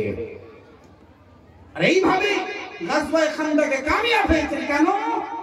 কারণ তেনাদের অন্তরের মধ্যে একটাই বিশ্বাস বা বিলিভ ছিল, ভরসা ছিল আল্লাহর উপরে, যে নামাজ কোনোভাবে কাজা হতে দিলে হবে না। আমি আপনাদেরকে একটি বড় তাবিজ দিয়ে গেলাম, বাপ তাবিজ। আজকে যুগে তাবিজের অনেকে শিরক বিদআত বলে, আজকে ওই কথা বলার সময় নয়। আজকে আমি একটি কথা বলে শুনেন, বড় একটি তাবিজ দিয়ে গেলাম। মনের মধ্যে অশান্তি হলে, মনের মধ্যে বিচলিত ভাব তৈরি হলে, উজু করে মসজিদে গিয়ে আপনি 2 রাকাত নামাজ পড়ুন, নফল নামাজ। যদি ওই সময় নামাজের ওয়াক্ত না থাকে, নফল নামাজ পড়ে বসে থাকুন, দেখবেন আপনার মনের মধ্যে ইনশাআল্লাহ আল্লাহ পাক শান্তি নাযিল করবে। এটা অনেকে ফিল করেছেন, হ্যাঁ কি না? হ্যাঁ কি না গো? এটা কোন কথা যে আমাদের এত বড় সমস্যা আমাদের সামনে আছে আর আমরা নামাজের কোনো ধার ধাপছি না। এর থেকে বড় বোকামি আর মূর্খামি আমাদের চাই তার কেউ হবে গো? আজ দিনের দিন নামাজকে আমাদের ছাড়তে হবে না ধরতে হবে? এই পীরগাঁও মসজিদটাকে নির্মাণের জন্য বেশি বেশি দান করে মসজিদটাকে বানাতে হবে না পিছোতে হবে? বানাতে হবে, বেশি বেশি মসজিদে হাজির হতে হবে। এটা আজকের দিনের ডিমান্ড, আজকের দিনের বার্তা, আজকের দিনের মেসেজ। তার কারণ এইভাবে আমাদের মসজিদ রক্ষা হবে, আর এইভাবে আল্লাহ পাক আমাদের সকলের প্রবলেমের সলিউশন আল্লাহ পাক প্রদান করবেন, আমাদের উপরে আল্লাহ পাক রহমত নাযিল করবেন। কারবালা কি ভুলে গেছি? কারবালা কি আমরা ভুলে গেছি গো? বলো ভুলেছি? कत्ल हुसैन असल में मर्ग यजीद है, इस्लाम जिंदा होता है हर करबला के बाद। ভুলি নাই, সকলে জানেন কারবালা যখনই হয় 10ম মুহররমুল হারাম, আমাদেরকে ইসলাম জিন্দা করার একটি জজবা আমাদের ভিতরে তৈরি করেন আল্লাহ পাক রব্বুল আলামিন। কেন? কারণ কারবালা যদি ইমাম হুসাইন পাক রাদিয়াল্লাহু আনহু নিজের মুবারক মস্তকে আল্লাহর দরবারে উৎসর্গ করেছেন, কিন্তু ইসলামের পতাকাকে সর্বদা উত্থাপন করে গেছেন, বলুন সুবহানাল্লাহ। আর সেটার উদাহরণ রিওয়ায়াত পাওয়া যায়। রিওয়ায়াতের মধ্যে আছে ইমামে আলী মাকাম ইমাম হুসাইন পাক রাদিয়াল্লাহু তাআলা কারবালার ওই মর্মান্তিক অবস্থাতেও নামাজকে কিন্তু কাজা করেছেন। কেন? আল্লাহ রাসূলের সাহাবী আহলে বাইতের অন্তরে তো ধারণা ছিল, বিশ্বাস ছিল কি যত বেশি কষ্ট হবে তত বেশি ইবাদত বাড়াতে হবে, যত বেশি আমাদের উপরে আক্রমণ হবে তত বেশি আল্লাহর ইবাদত বাড়াতে হবে। আমরা জাঙ্গে বাদরের কথা ভুলে যাব, ইসলামের প্রথম যুদ্ধের কথা ভুলে যাব, 17 রমজান মুবারক 2 হিজরির কথা ভুলবো না। কোরআনের আয়াত আল্লাহ পাক রব্বুল আলামিন ইরশাদ করেন, ইদ তাস্তাগীথুনা রাব্বাকুম ফাস্তাজাবা লাকুম আন্নী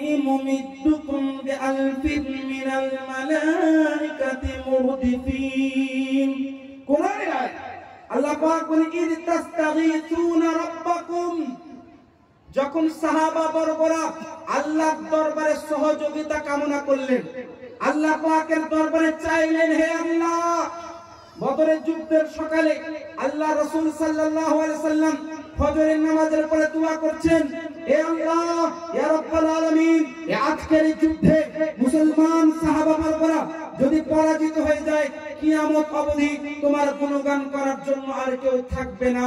তো আল্লাহ পাক বলেন, ইদ তাস্তাগীথুনা রাব্বাকুম ফাস্তাজাবা লাকুম আন্নী মুমিদ্দুকুম বিআলফিন মিনাল মালাইকাতি মুরদিফিন।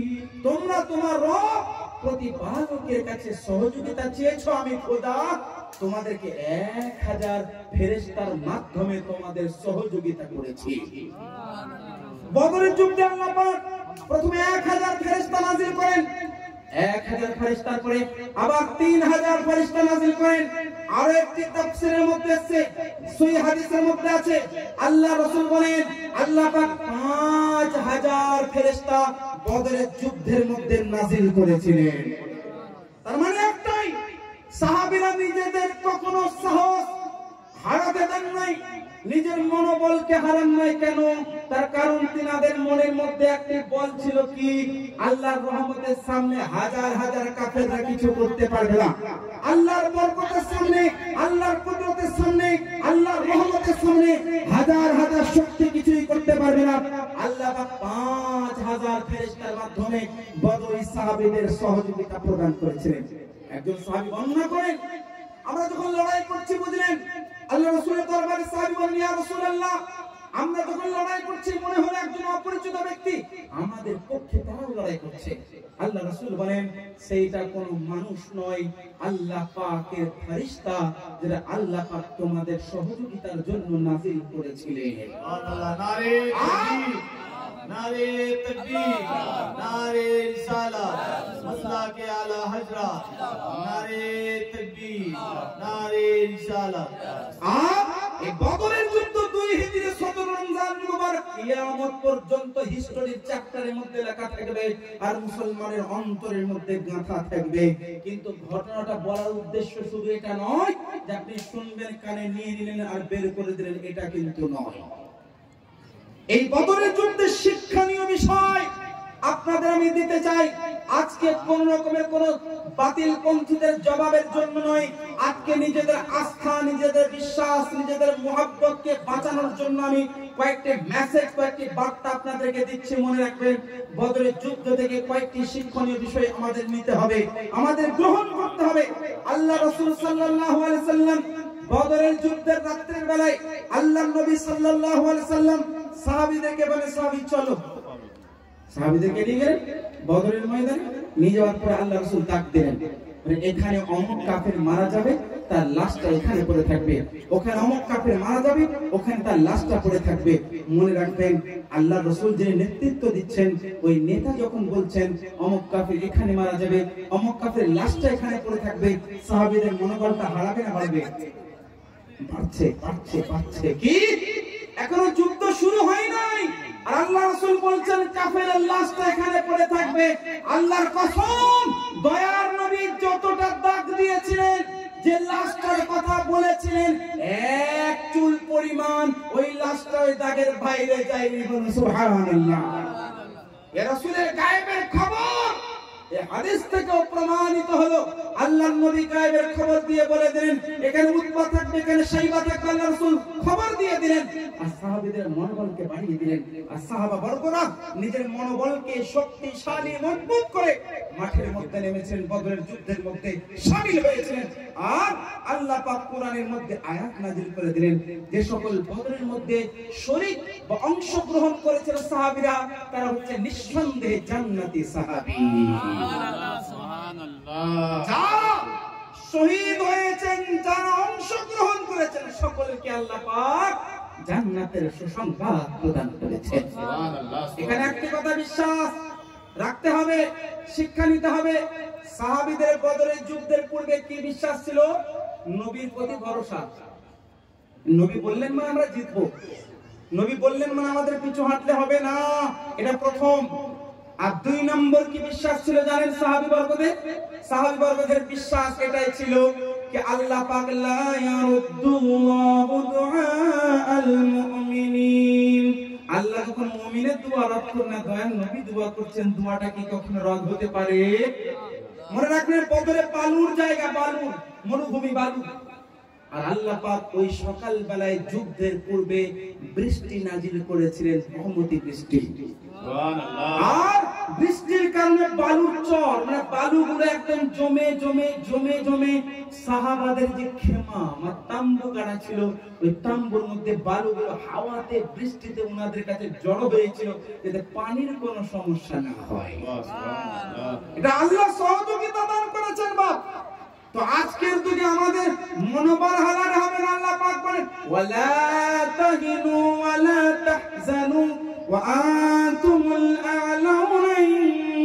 কুনতুম মুমিনিন দুর্বল হয়ো না দুঃখিত চিন্তিত হয়ো না তোমরাই জয়লাভ করবে যদি তোমরা মুমিন হও সুবহানাল্লাহ এখানে শর্ত হলো এটাই if you be a mu'min person যদি তুমি মুসলমান হও তাহলে জয় লাভ করবে এর মানে এই নয় জলসা ছিল মুখে একটা পান দিলাম ফিক ফিক করে ফেলতে চলে গেলাম ঘুমিয়ে পড়লাম লে কোন দিন সকাল 10টায় উঠবো না 12টায় উঠবো নামাজের কোনো ধার ধারি না ওই নামাজি ব্যক্তির কথা ওই মুসলমানের কথা আল্লাহ পাক বলেন নাই কোরআনে আল্লাহ পাক বলেন তোমরা নামাজের মাধ্যমে ইবাদতের মাধ্যমে আল্লাহর কাছে সহযোগিতা চাও কোরআনের আয়াত সূরাতুল বাকারা 2 নম্বর পারা 2 নম্বর পৃষ্ঠা আল্লাহ পাক বলেন ইয়া আইয়ুহাল্লাযীনা আমানুস্তাঈনু বিস-সাবরি ওয়াস-সালাহ হে ঈমানদার আল্লাহর কাছে সহযোগিতা প্রদান করো সহযোগিতা চাও নাউজুবিল্লাহ আল্লাহ প্রদান করো সহযোগিতা কামনা করো নামাজের মাধ্যমে এবং ধৈর্য ধারণ করার মাধ্যমে নামাজে পড়লাম না আর ধৈর্য ধারণ করছি আল্লাহর রহমত আসবে আল্লাহর বরকত আসবে একটু রহমত নাজিল হবে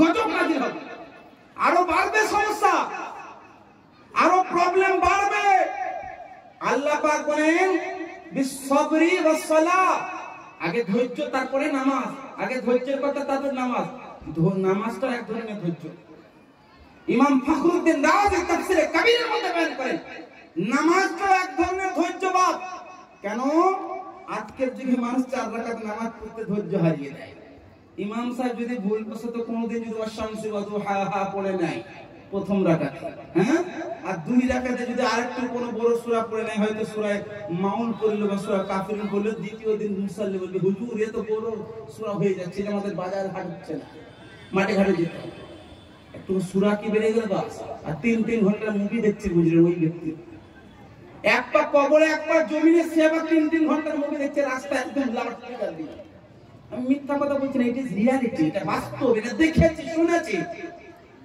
সে যেই হোক যুবক ভাই হোক আর বয়স্ক বাপজি চাচাজি হোক যেই হোক না কেন বুঝতে হবে এই গজবগুলো এমনি এমনি আসে না এই সমস্ত গজব এমনি এমনি আসে না আমাদের মধ্যে আমরা নিজেরা গজবকে এনেছি আমরা নিজেরা গজবকে ডেকে এনেছি কিন্তু মনে রাখবেন আল্লাহ রহমান আল্লাহ কারীম আমরা যতই গুনাহ করি যতই গজবকে নেমে আনি ডেকে আনি আল্লাহ আমাদের সুযোগ দেয় আল্লাহ পাক বলেন ইয়া আইয়ুহাল্লাযীনা আমানু তুবু ইলাল্লাহি তাওবাতান নাসুহা হে ঈমানদার আল্লাহর দিকে ফিরে যাও আর এমন ভাবে তওবা করো नारे तकबीर नारे रिसालत नारे रिसालत उलमाए अहले सुन्नत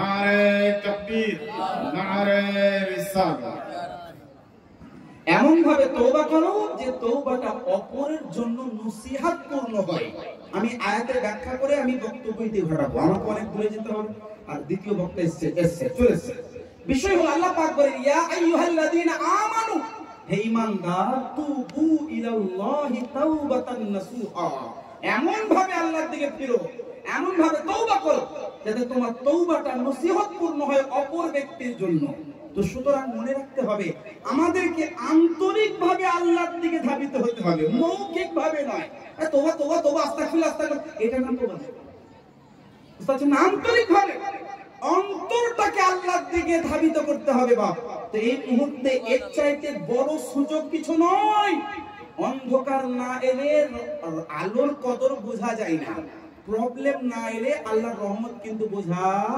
যায় না। আমরা যেদিকে তাকাবো সেটা আল্লাহর রহমত। আল্লাহর রহমত নাজিল হচ্ছে বা হয় বা হবে বলে আমি আপনি বেঁচে আছি। নাহলে আগেকার জামানার উম্মতের মতো যদি হতো, আমাদেরকে কখনই আল্লাহ একদম নিস্তানাবুদ করে দিতেন। দয়ার নবী মুহাম্মদ মুস্তাফা সাল্লাল্লাহু আলাইহি সাল্লামের ওসিলায় আল্লাহ পাক আমাদেরকে এখন এইভাবে নসিব প্রদান করছেন। সুতরাং মনে রাখবেন, শেষ কথা আপনাদেরকে বলে যাচ্ছি, এই সিচুয়েশন, এই যে পরিস্থিতি, এই সময় আমাদের দরকার ইবাদতকে আমাদের সকলের একটা লিবাস স্বরূপ পড়া। যেমন কাপড় পরলে আমরা বাইরে বের হই, কাপড় পরে বাইরে বের হয়, সাজগোজ করে কেউ শ্বশুর বাড়ি যান, জামাই বাড়ি যান, তো এই নামাজটাকে লিবাস মনে করে, লিবাস। কোরআনে আল্লাহ পাক বলেন, খুযু জিনাতাকুম ইনদা কুল্লি মাসজিদ, তোমাদের নিজের পোশাককে পরিধান করো প্রত্যেক নামাজের পূর্বে। তো এখন এই মুহূর্তে দরকার আপনার নামাজটাকে কি করুন, আশাক নামাজটাকে পোশাকের মতো করুন। তার মানে নামাজটাকে একমাত্র আপনার শরীরকে আবৃত করা, ঢাকা, আপনার গুনাহকে ঢাকা, আপনার পাপকে ঢাকা, আর আল্লাহর রহমতকে পাওয়ার মাধ্যম বানিয়ে নামাজ পড়া পিবে হয়। আমি শেষ কথা একটি বলে যান, ব্রিগেডে যান, পাক সার্কাসে যান, মালদায় যান, যেখানে যান, আপনার আন্দোলনে নামার আগে এই অধমের কথাটা মাথায় রাখবেন। এই বার্তা মেসেজটা আজকের পর থেকে আমি সব জায়গায় দেব। আমাদের আগামী যেহেতু 25 তারিখ এবং 17 তারিখ দুইটা আমাদের তত্ত্বাবধানে দুইটি আন্দোলন হতে চলছে, এই মেসেজটা দেওয়া হবে প্রত্যেকেই আন্দোলনে নামুন, মুসাল্লাকে হাতে নিয়ে নামুন, একটা শান্তি সম্প্রীতির বার্তাও যাবে, আর তার সাথে সাথে আমাদের অন্তরের মধ্যে নামাজের প্রতি একটি আগ্রহ এবং মহব্বত তৈরি হবে। আল্লাহ পাক আমাদের সকলকে, আল্লাহ পাক রব্বুল আলামিন আমাদের সকলের সমস্ত রকমের সমস্যাকে দূর করুক, আমাদের সকলকে নামাজের মাধ্যমে আল্লাহ পাকের সহযোগিতা কামনা করার তৌফিক দান করুক। আমিন। আখিরু দাওয়ানা আলহামদুলিল্লাহি রাব্বিল আলামিন। আসসালামু আলাইকুম ওয়া রাহমাতুল্লাহি ওয়া বারাকাতুহু। ওয়া আলাইকুম আসসালাম ওয়া রাহমাতুল্লাহ।